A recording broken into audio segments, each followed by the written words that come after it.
Hello and welcome to another episode of Teaching Heroes, the teaching podcast where I ask teachers and educators, what does it take to show up every day to teach tomorrow's leaders? And today we're having a special episode. We're having a panel. We're talking about the pandemic and what it's like right now teaching in Sydney in the middle of a pandemic.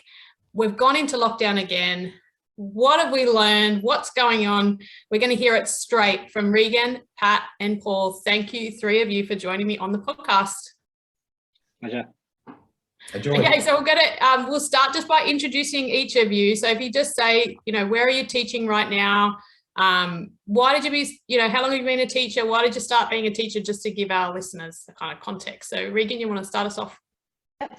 So I'm a ELD teacher at Cabramatta High School in their Intensive English Centre. So I work with new arrival students, whether they're migrant, refugee or international students, and we kind of work towards building their English language proficiency so that they can then transition into mainstream high school studies. So I've been teaching since 2016. I guess one of the reasons why I became a teacher was that I was so inspired by, and like many teachers are, the wonderful teachers that they have when they're at school. And I really wanted to be that sort of person for, other students, to give them that really positive learning experience during their time in school. Awesome. Thank you. Pat, tell us, where are you at? I am working at St Catherine Labore in Gymea as part of Sydney Catholic Schools, and I was formerly at St Christopher's at Panania, where I was working very closely with Jo and her wonderful kids. And I've been the AP now at two schools, and have the fortune of having worked through, this is the second lot of remote learning. So yeah. I would say a few pearls of wisdom to share this afternoon, but looking forward to it. Thank you for coming on. And Paul, a fellow colleague, first time I've had another colleague on. Thanks, Jo. I started at ACU literally only a handful of weeks ago. I came prior to that from the University of Wollongong. My background is I'm an English and drama teacher by initial training. I started teaching way back, so I won't disclose that. And I then went off and did, after nearly 12 years of being a school principal, I went off and did my doctoral study, and then for all of the joys of that, I've arrived at ACU to work with people like Jo and other outstanding educators. I've got a particular passion because my specialisation is in educational leadership. Yeah. And through last year's first lot of remote lockdown, and not only in New South Wales, but I've had contact with people around the country. And now, secondly, we go into this new iteration of it. It's not quite the same as the first one. I've also got a particular experience in research in areas that are socio-educationally disadvantaged, and the impact that some of these experiences have on those communities causes us to ask some really hard questions about who we are as a society and how we are delivering education for the entirety of the population, not just those who might actually be fairly well off. So great. I am like, okay, where do we start? So what happened? Oh my gosh, where do we start? Let's start with now then. So, 4 weeks ago, not even that long ago, 4 or 5 weeks ago, end of June, all of a sudden we go into lockdown. And I don't know about you guys, but I thought, it's just going to be like the other Sydney lockdowns, 1 or 2 weeks. Was that kind of everyone's impression, that after the school holidays, everyone would be back? Like at first, the first couple of days. Yeah. Look, we were talking at the school. There was some staff who had some holidays booked. So up until the second last day of term, everyone's walking around with their fingers crossed, and we, laugh and joke that it'll be like Mother's Day. It'll be like when it was around Christmas, minus the northern beaches.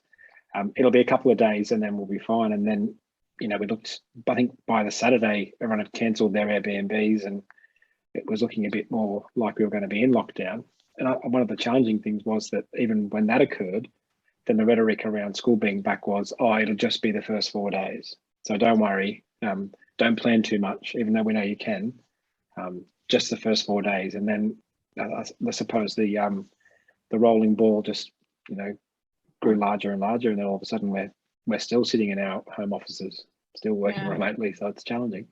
So did you have any sense then, Pat, of maybe preparing for a bit longer, or what was kind of the conversation between leadership of, well, how are we going to handle this? Is it 4 days or not? Or I suppose what we'd learned, particularly, the people I worked with at St Christopher's and then more broadly in the system, and I'm sure it was the same for all schools, was that you had to keep an eye on the horizon, but also make decisions that were almost for the next hour. So you really try not to predict the future, but you look at the case numbers and you take a keen interest in the 11 o'clock session and think, well, if they're at that today, then I know you said it's going to be 4 days, but we're looking at, in reality, another 2 weeks. Or so, we're able to share with staff without trying to, heighten their sense of uncertainty, saying, I think we all realise that it's going to be a bit longer, so gear yourself up to mobilise your remote learning skills, because teachers are very good at it, but it's not easy. Yeah, we all kind of became epidemiologists. I feel like we could all sense, everyone's looking at the infection rate, calculating it in their head, going, no, August is gone, maybe September. So very quickly everyone had that experience of, we've been here before, I don't think it's looking good. What about for you, Regan? What was going on in the, because I think it would be, in an intensive English school, a kind of different conversation too. Yeah, well, I was actually doing some work with Oberon High School, and I was there for the last 2 days of term 2. So I was like a Sydney-sider coming into, a more remote part of New South Wales, being very conscious of the fact that the cases were growing there. And I was coming back home on the Saturday, the 26th, when the lockdown was announced, and I almost extended my stay for an extra day because I had a birthday party that night that was cancelled. So I thought, maybe I can just stay up here another day. And luckily I didn't, make that decision, because then by 6 p.m, lockdown began.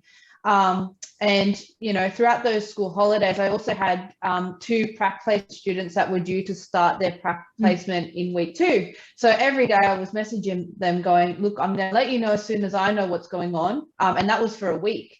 And I kept saying to them, Gladys doesn't like to lock down, so you're not going to be doing online learning. Like, this prac will be going ahead. And then I, by week 2 of the holidays, I was eating my words and saying, okay, this is what we're going to have to do to accommodate you, because, you're in your final year of your uni degree and your placement needs to go ahead. So that's, that's where my head was at personally. But I guess for me, having students in the intensive English centre, a lot of our students kind of didn't or weren't enrolled in the IEC when the last lockdown happened.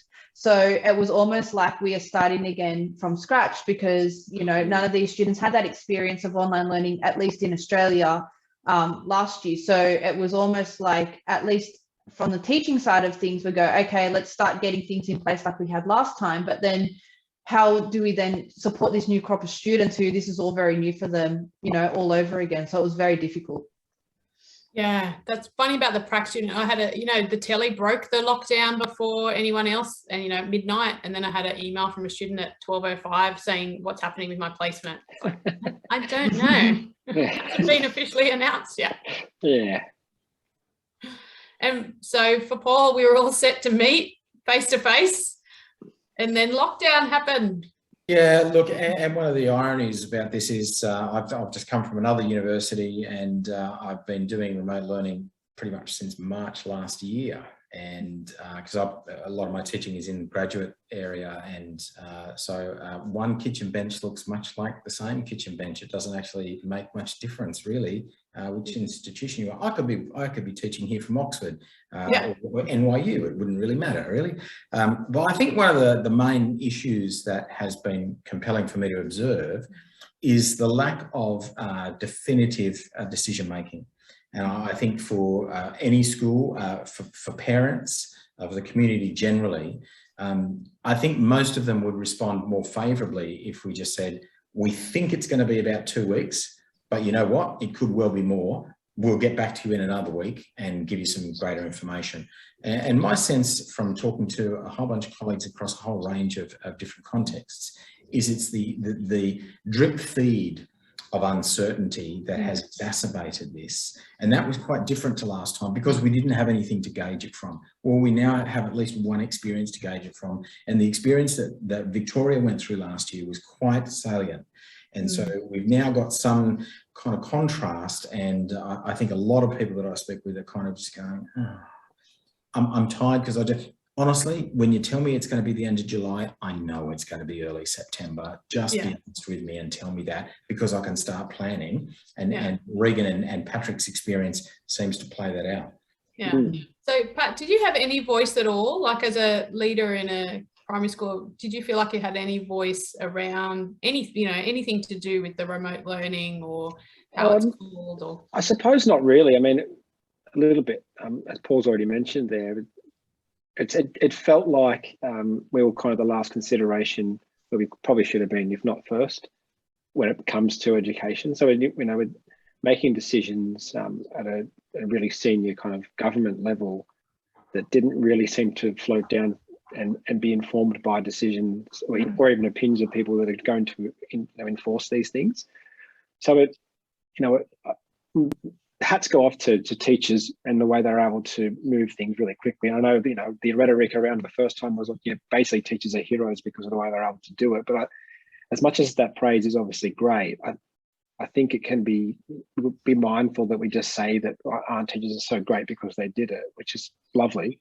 But perhaps we should go a few steps before that and find out what it is that teachers think it should look like, as opposed to what it looked like instantly overnight.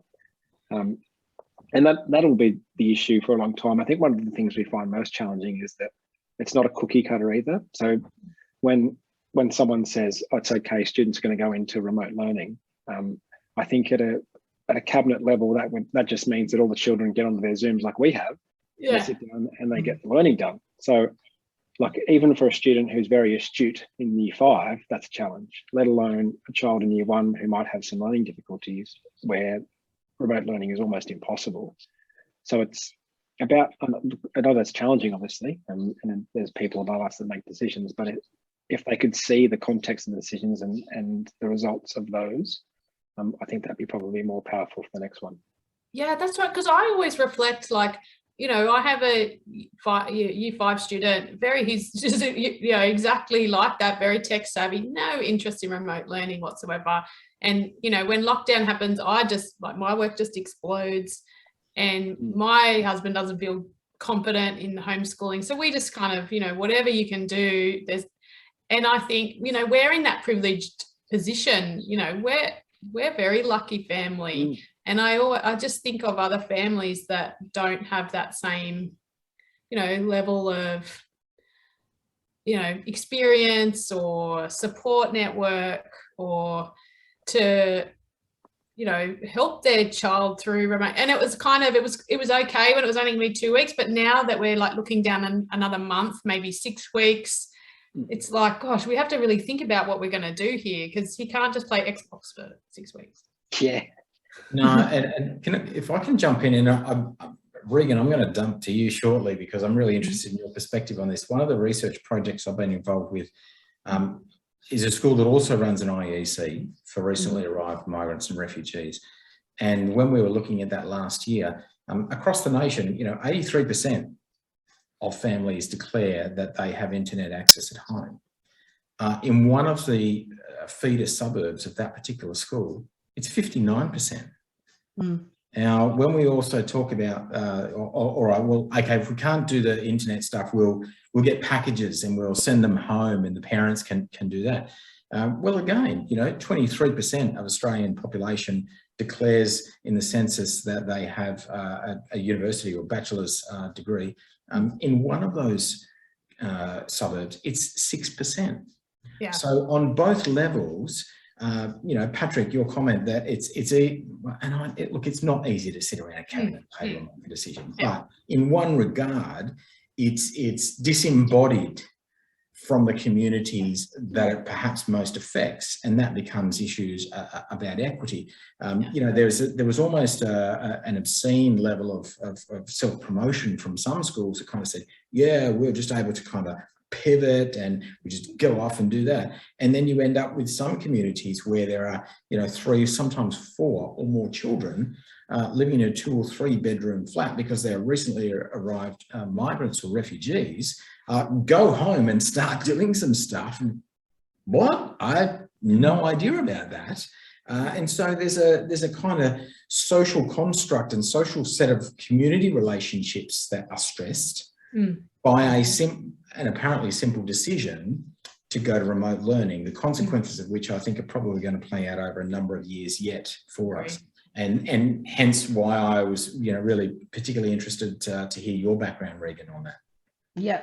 Well, pretty much all of those things were what my experience were, and the experience of, I guess, the schools in my area. So, Cabramatta's in the Fairfield LGA, and I could see a huge difference even between the last lockdown and this lockdown. So with the last lockdown and schools going online, we at least had the opportunity to quickly, distribute like laptops and devices to students. So if they didn't have one at home at the time, then at least we could have, let them borrow one from the school. And even then the school, had, a very limited supply of laptops that they could give to students. So we tried to give out as many as we could. But even then, some students then had to share that device with, their siblings, whether they're, at the same school or in primary school. Some students didn't have access to, internet at home, like regular kind of reliable Wi-Fi. And then, about a week or two into online learning, our school did like an audit of, what devices are you using, are you able to have that? And a lot of students were just trying to use their phones to access, Google Classroom.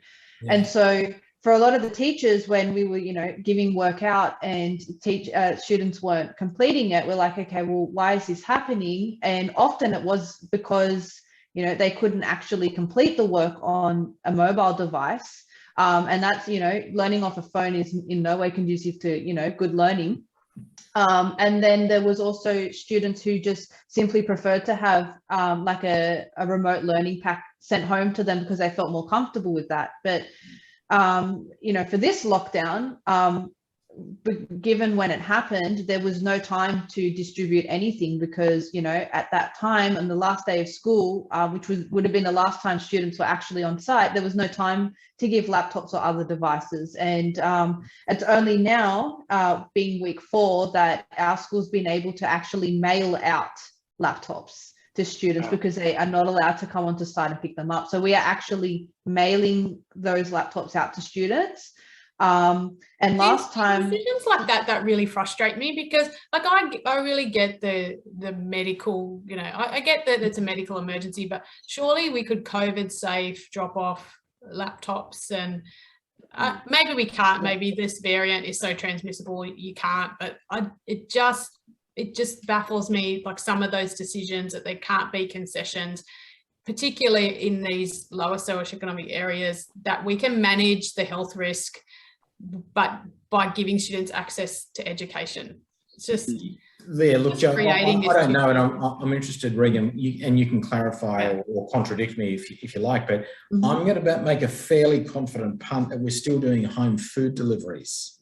Yep. And we're still doing kind of remote pickup of supermarket and various things like that. Which goes exactly to your point, Joe. Yeah. Surely if we can do those things, can we not be doing those things for education for some of our, more vulnerable communities? Yeah, exactly. I'm still getting my coffee every morning. And like I was able to click and collect from JB Hi-Fi a computer, like a PC to use while I'm doing online learning. So I could do that, and yet it's taken 4 weeks for students to be able to get a laptop. And they're expected to, or we're expected to run things as best as we can in lieu of a face-to-face lesson. So it really, like, how is that even feasible when students are only just now getting laptops and it's 4 weeks in, or 3.5 weeks in? So the other thing that impacts our students greatly is the fact that being from either language backgrounds other than English or English as an additional language or dialect backgrounds, often we have support in schools with SLSOs doing translating or having, differentiated resources and those sorts of strategies in place to support them. It's very difficult to do that in, a take-home resource booklet or Google Classroom. Students aren't always able to log into, live Zoom lessons or things like that. And often our resources are stretched. So I can't always, have access to someone who can translate for me where necessary, because, there's, over 1,000 students at our school that need support. And then, you have to think about the help that students have at home. Maybe their parents or carers, English is a second language for them. They might not feel confident enough to be able to help or support them. Or often what happens is that, our students are helping their younger siblings with schooling, because so many of our parents are essential workers. The workforce in like the Fairfield area is highly casualized, with lots of essential workers. And so often students are at home trying to learn from home as best as they can. So it's a very, very difficult situation for them at the moment. I think that's probably kind of touching on the same point. One of the things I find most challenging about the notion of remote learning is that if we take, for example, even school to school, there's major differences, even when we're in face-to-face. But teachers, part of the art is trying to ensure that there are no barriers to learning, and that once your children are in your classroom, you can deliver learning to them, however they arrive to you. And then as a school, you try that, then as a system, you try that, and as a, the rings get wider. But I suppose that the challenge in remote learning is that it's the number of variables at play is just extraordinary. And what it probably wouldn't take a lot of research to find, I think Grattan Institute actually did it, was looking to the fact that those who are the neediest are going to double down with their need, and those that are more privileged are going to double down with their privilege. So, if you're from a background where both your parents, or maybe one doesn't work and one is working from home, and you have a device that you can access and someone who you can go to all day, then quite obviously you're going to get a bit further along. It's probably also likely, as Paul's touched on, your parents have a level of ability that they can actually attain to helping you through the day, as opposed to those who are already in need. Mum and dad are probably at best working at home, if not already not at home. Maybe a different background language-wise, and when you've got those two literal polar opposite circumstances, and then we say to teachers, now can you just give them some things online that will meet both their needs? It's extraordinary what they're being asked to do. Yeah, there's also, Patrick, an additional level, which is the industrial one, where you've got people who are employed typically in another physical location, who are now required to work from home. They're also required to have their children at home. And the real emotional and practical tensions that there are between, where do I spend my time? What do I do? Like there are again, as you identify, some people who are a bit privileged that they've got a few more resources within that space. But if you've already got other people who are required, and I spoke to one person in the first lockdown, where they were saying, my boss is sweating on me to get my stuff done, and I've got a 6 and an 8-year-old at home. I'm not a teacher.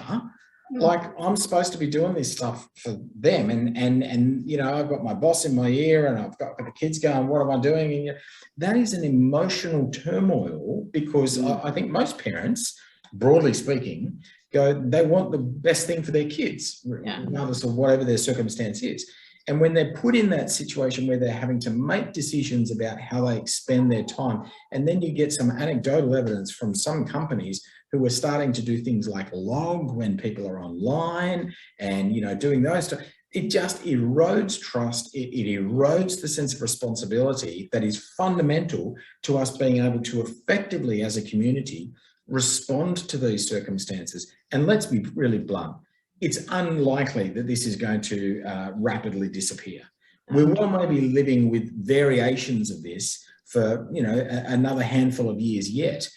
We might get to October and go, happy days, we can go off and have a bit of a celebrate, but we're going to be dealing with this for some period of time yet. And businesses who employ those parents who have to be at home while the kids are in remote learning environments, and the worst case scenario is the teacher who's at home with their own kids, but they're not teaching them because they're teaching kids there are all these very pragmatic challenges that exactly. And even the parents that can't work, like there'd be quite a lot of parents that can't work, you know, their businesses are shut down. And even in that, even those parents are struggling because their mental health isn't great. They're wondering, do I restart my business again or not? Like they're seeing, as you are, Paul, 2 or 3 years of this pandemic, you know, because it's going to become endemic and it's you're going to live with it.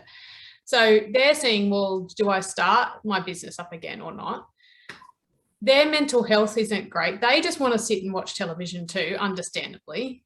They might have lost money or all of those, you know, so even the parents that can't work or even a stay-at-home parent, it's a much different experience. Like there's no one who is approaching homeschooling bright-eyed, bushy-tailed, ready to go. Not now. No. Look, I mean, one of the other interesting areas that there's a diversity of approaches about this is schools are really structured places. Yeah. And you know, we all as educators with school experience understand, you know, there's a nice rhythm and dynamic to school. There are some schools that are trying to replicate that at home. You know, there are some that are saying, and I don't know, Patrick or Regan, whether these is the case for your schools, but, you know, turn up and at 8:30 we'll do the roll and we'll go in period 1 or, you know, first class with Mrs. Johnson or Mr. Jackson or, you know, whoever. And there are others that are saying, we'll see at the beginning of the week, we'll see at the end of the week, let's get some stuff done during that time. And psychologically, for some kids, that rhythm and dynamic is actually really powerful because it helps guide them through, and particularly kids who are a little bit on the autism spectrum, you know, they want the regularity. They actually want the consistency. And to again remove that for some of those kids who are a little bit more vulnerable is a really, really challenging prospect for them and their caregivers who they're one of the things, Paul, and touches on your point there, that we surveyed the parents after week 1 and just said what worked, what didn't work, and look, they were really pleased with the amount of work that was coming home because we recognised that shouldn't be too much. They were pleased with the style of the work and the challenge associated with it. So it's that kind of Goldilocks zone of proximal development area. So it's not too hard, but they don't need me all day. But what they really wanted, and we kind of knew already, was that they wanted their children to have a social connection back to their friends, because I think for them, particularly in Regan, you probably have the same thing, but I think the impact is greater with the younger ones. They don't understand the notion of, well, just stay at home because Mrs. Berejiklian and Miss Berejiklian said we have to. And they're just kind of looking at, even if they've been exposed to that, and then I would applaud anyone who's been able to, you know, keep their kids away from that if possible.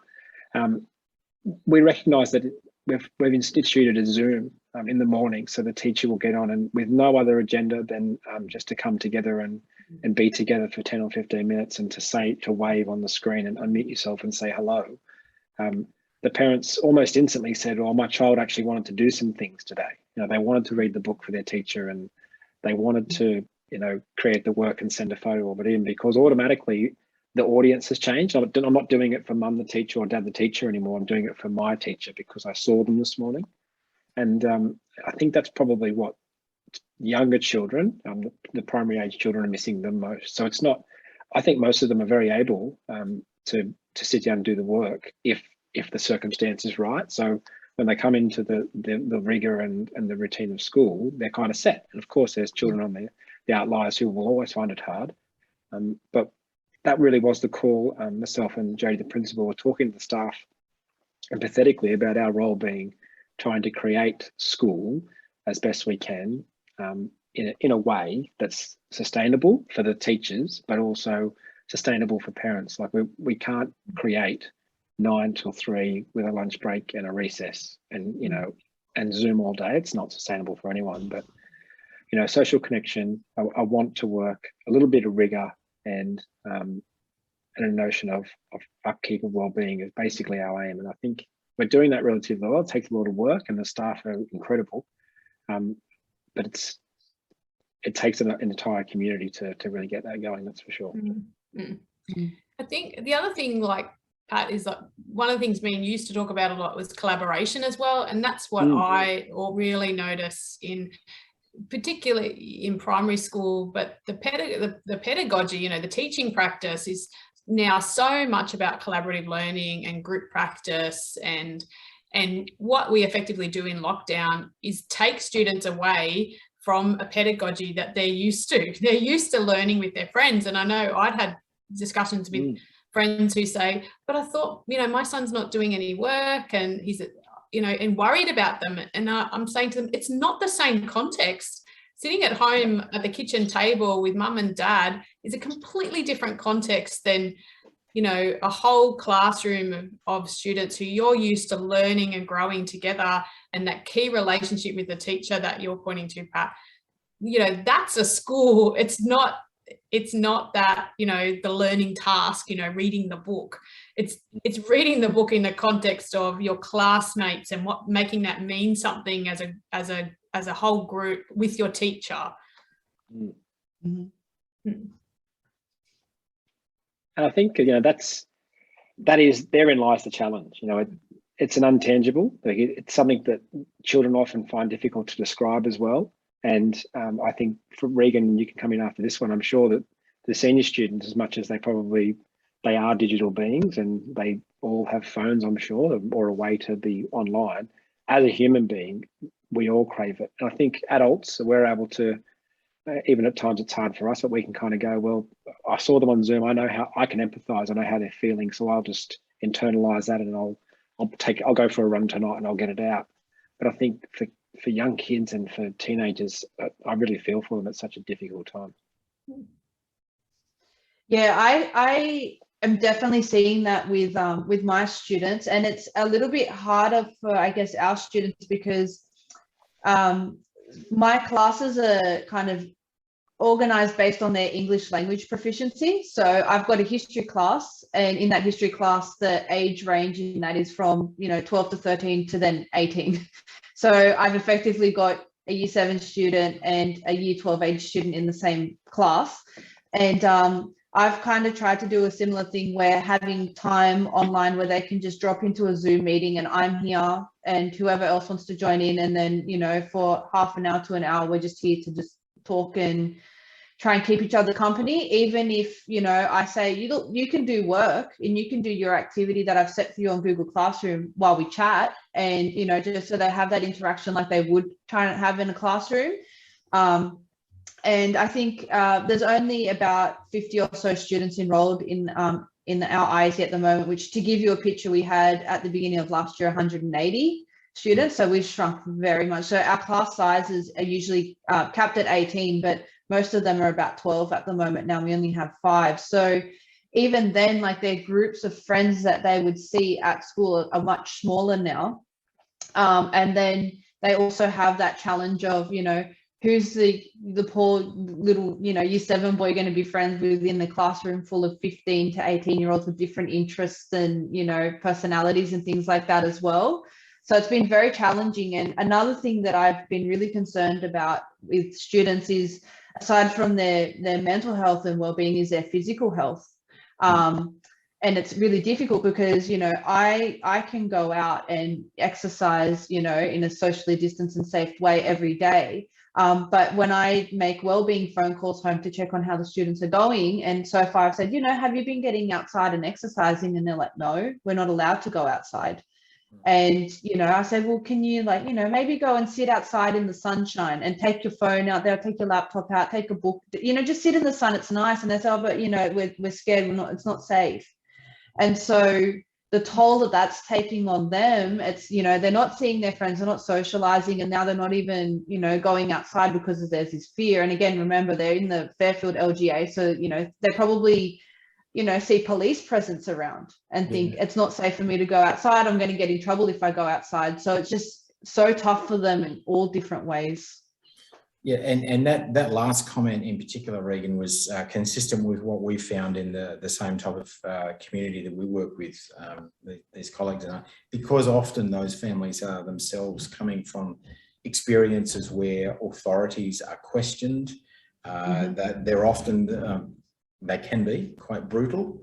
And so therefore, when you kind of, for us to be able to say, you know, the police are here to protect you and stuff like that, some of those experiences lead those families to kind of go, I'm not quite sure about that. One of the things, Joe, that I was going to kind of link back to us in our context, very consistent with Patrick and Regan, is, you know, for a lot of our tertiary students, similarly, you know, they wanted to be in a space where they were, you know, getting together and they were, you know, gearing up for semester 2, and it's just absolutely been a, you know, there is no connection. And I think fundamentally, that's the big challenge of what this represents. Some work that came out of the University of Newcastle last year, led by Jenny Gore, you know, she said, look, kids' learning is not really that critically compromised through these experiences, but their sense of connectedness, their sense of well-being, their sense of social purpose is seriously pressured. And beyond whatever this next little phase looks like, I think we're going to continue to see, it's not just because well-being is a bit of a sexy thing at the moment. I think it's actually because a lot of us, and Regan, I kind of felt like maybe you might have been talking to my wife. You know, she'll come home and she'll say, have you been out for a walk? Have you been? I'm sometimes better at saying things than I am necessarily doing those things. But in the end, that's what we are fundamentally about. The business of education is essentially human and social. And one of the takeouts from my perspective about what we've experienced and are now experiencing again is we realise that the nirvana that online learning promised actually is still subpar. It's not the whole thing. You can learn stuff, but you don't learn to be, and you learn to be because you're in relationship and because you're in connection. And however that looks, it doesn't replicate or replace what it is to be physically face-to-face in front of people. Yeah, that's so true. And so I think then, you know, and that's what gets missed in some of the discourse around lockdowns and not, because I can really get in this context that a lockdown's necessary with this strain, but, you know, they're trying to get these strategies to come out. And I was pleased with that strategy around vaccinating Year 12 students so that, you know, they could come back to remote learning, although that's not necessarily looking that possible. But so if we were going, like all of us have kind of recognised that this remote learning, dare I say it, is just creating a whole lot of work for teachers with not much output. Like, would you say that? Like, it's just, you guys are just slammed. I mean, me and Paul are the same, you know, university teaching is the same. We get slammed because we're wellbeing checking as well as teaching and preparing. Don't get me wrong, nowhere near as you guys, but like, what is really like, you guys are putting so much work into creating these lessons. Like, do you actually think they make any difference? Or what would, I guess a more positive way to put it is, what would be a better way to spend your time? Or how do we create an educational system safely, like as we transition through this particular outbreak? I think part of the problem with the pattern we're stuck in is that, and it's not any one parent's fault, and it's probably more to do with the way school has always worked. You know, my child goes to a school, and at the school they learn, and the notion of learning that maybe people outside teaching hold is that it's about the reading and the writing, and it's not necessarily in conversation with people about the relationships. So the schooling that Paul described is, I mean, for us, we understand that, but I'm not sure that's widely understood. So I suppose our challenge is that when you go into remote learning, that just means you move all of those things and you put them online, and the children do them. So I think teachers, we know our role, and the reason we took on the job is because we're deeply relational beings, and why would you do it otherwise? But I think we're stuck with this strange paradox of being online educators, but not having the one thing that we wanted as well, and that was to reach out to young people. So we're creating lessons because we know deep down that's what parents want, and they are the people who are so responsible for these young people that come to us digitally as well. So we know that the parents, they go, well, how come there's where's the work? Or there wasn't where was the reading, where was the maths, and so that's what they hold on to, and I fully appreciate why, because that's what school is. But I suppose if you had a table full of teachers and you said, can you come up with a new remote learning plan, I would imagine it would be something around the relationship and maybe some social emotional learning that that we're losing. So we're always kind of trying to correct a deficit maybe in education. At the moment, we all recognise that that's going to be the fact that we're going to have some children who are really going to struggle social emotionally to connect with their peers, especially if they were already predisposed to not being great at that. Yes. Would you agree with that, Regan? Would you think it would be a better use of your time to develop something that was about, you know, social relation, like something more in that realm rather than, English or history or, Definitely. And I think the challenge is for high school teachers is that you have lots of different classes. So, you know, maybe with the primary school class, you've got like the one teacher with the one class and you follow through the whole year. Whereas like just in general, mainstream high school teachers will have, you know, not even just different classes, but different subjects. So they might have, you know, a load of some English classes and some Hisy classes or some geography classes and, you know, science classes. So it's really hard because you want to give as much support as you can to each class equally, but then also account for all the different needs of the students in those classes. And so you feel like you're really stretched. And then in intensive English centres, like we sort of generally change classes every term. So every time I get a new set of students, and it might be for a subject that I didn't teach the previous term or, you know, a level that I didn't teach the previous term. And so that then presents its own challenges because then, you know, the students that I had at the end of last term are now in a different class and I don't even see or talk to them anymore because, you know, I don't teach them. So it's then difficult as well because then you worry about the students that, you know, you're not seeing or you're not talking to and wondering how they're going and what they're doing and are they feeling supported at home. And then you realize, you know, you're so time poor where you have all these things and you're considering and you're worrying about, but you just don't have enough time to actually address them or address them as meaningfully as what you would hope for. Yeah. So there doesn't seem much space then for, you know, teachers to really innovate in this area in the way that they want to. And, you know, as you say, Paul, this is endemic. So we can't just think that this is the last lockdown, although I've started that hashtag today, how do we make this the last lockdown? But what, but, you know, we are going to have to perhaps think flexibly about how school looks, you know, until the population is vaccinated, and perhaps this, you know, push for English outcomes and maths outcomes in very subpar teaching. And that's not a criticism against any teachers. It's just that it's just not the way any of you guys were taught how to teach, you know, and so it seems like a waste of everyone's time and a whole lot of stress. Can I say? Look, I don't know that I don't know that it's necessarily that per se. Yeah. But I get that a lot of people would feel that. I think the compelling question probably goes back to some of the comments that Patrick made.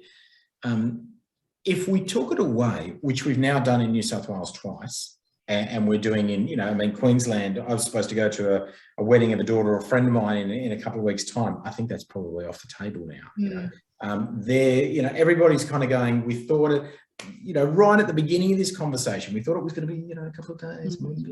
Now, you know, it well may be October. So regardless of how long it is, I think a fundamental question that we continue to need to address better is, what are those things that are essential that we need to do when we gather together? Because quite clearly, there are a lot of really, really good things that we can do online. Yeah, my wife is a teacher and she does a whole lot of stuff with kids online. You know, what we've learned over the last few years about flipped classrooms, there's a whole lot of real benefits. Which drama teachers invented anyway, didn't they, Paul? I mean, all these other specialists, they think they invented flipped classrooms. That's what we've been doing for 50 years. I'm going to let that slide by, Joe. But, you know, there are a number of techniques, pedagogical approaches that we're very comfortable in doing. So the greater question becomes, which are the ones that we should continue to be doing online? And therefore, what does that infer for what we should be doing when we come back together? A number of schools, and yet some of them have got a little bit of a privilege, and they are at the kind of upper secondary level, are saying, maybe we don't need to actually have kids here 5 days a week. You know, maybe they only need to be here 4 days a week. And what does that mean? But, you know, Patrick's probably got a bit scared then. So I was like, what do you mean my kids can't go to school 5 days a week? I was going to say, Patrick's probably going to have a view about what to do with all the 6-year-olds on Fridays. You know, that's not the thing. But at least we should be asking the question, if we've learned nothing out of this experience, can we not actually stop and ask, what are those two groupings of what must be done by being together and what must be done off on your own, you know, online? I did find it interesting. I mean, obviously I work in a system of schools, and there's the kind of DET decision, and then there's the Sydney Catholic Schools decision, which, and they're often, you know, iterations of each other, and they share the differences.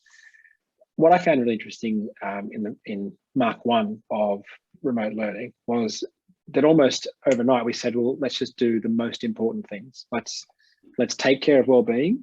Let's make sure we keep reading, we keep doing maths. And then so we did those things in that order: well-being first, everyone reads, everyone continues with maths, and all the other things we continue to do, but they're less important. And then when we came back to school, it was like, now we're going to keep those same principles: well-being first, English and maths, and all the other things we'll keep doing.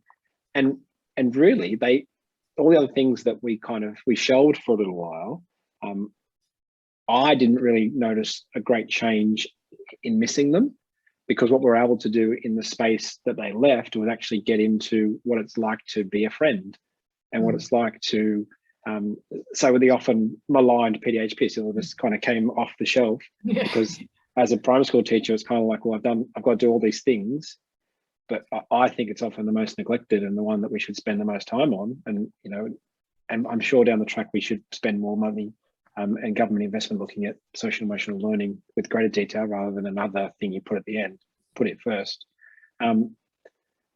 So there's probably some room to think, okay, well, this old model of science, geography, history, like all these kind of block timed, even in a primary school, let alone in the secondary school, you're still literally working in times. Probably some room to learn from remote learning that necessarily isn't the answer. It's a really old model. And if we can learn one thing from this period where we've decided what's most important, let's take that decision into greater thinking.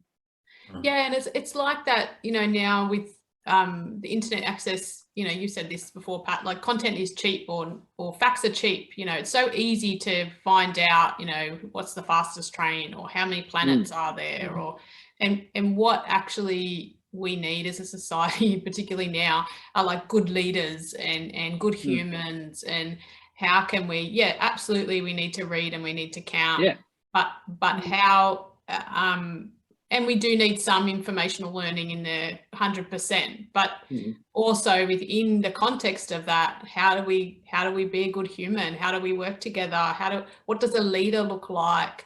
What does a good group of students learning together look like? And funnily enough, like a lot of those things lend themselves so beautifully to the arts as well, which is, you know, often neglected. I mean, a lot of primary schools will choose to have a specialist do that, which is a model, again, that works, but it also means that it gets pigeonholed into a certain block of time, and then, you know, we go back to the same problem. So I think I know that conversation's already happening, but if that just gets a bit louder and we turn the volume up on that, to have some other people here, it would be great. Yeah. Regan, do you have last observations about any of that? Yeah, so the conversation kind of reminded me of something that we've been doing in the IEC for a few years, which is every Wednesday for 2 periods in the middle of the day, we have what's called like skills workshop. Yeah. And the concept is students do kind of more practical everyday sorts of things, and it's a way to acquire, you know, language skills through that. So for instance, we have a range of things like cooking skills workshop, we have a gardening program, sometimes teachers will run really fun ones like games and puzzles. I'm not drama trained, but I was running like a drama skills workshop. And, you know, the students that were in my skills workshop were the ones where they were very kind of shy and reserved. So we did a lot of improv based things. And then we did a lot of things like, okay, like if you're going to go, you know, and book in for a nail appointment, you know, what are the things that you say? Like, how do you approach somebody to ask a question about something? If you need to make an appointment, what do you do?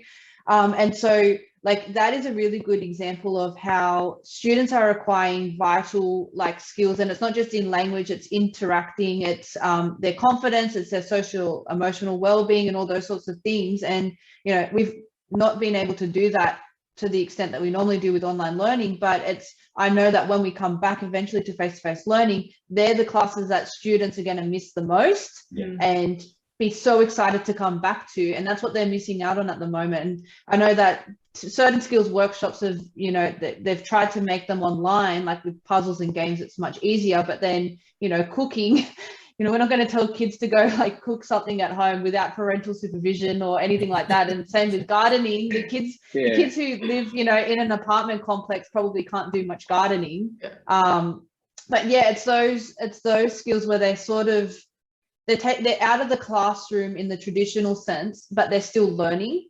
And that's what they're going to, you know, that's what we need to be focusing more on in my experience, and in how much students enjoy those, looking forward to those days where they know that's what they're going to be doing.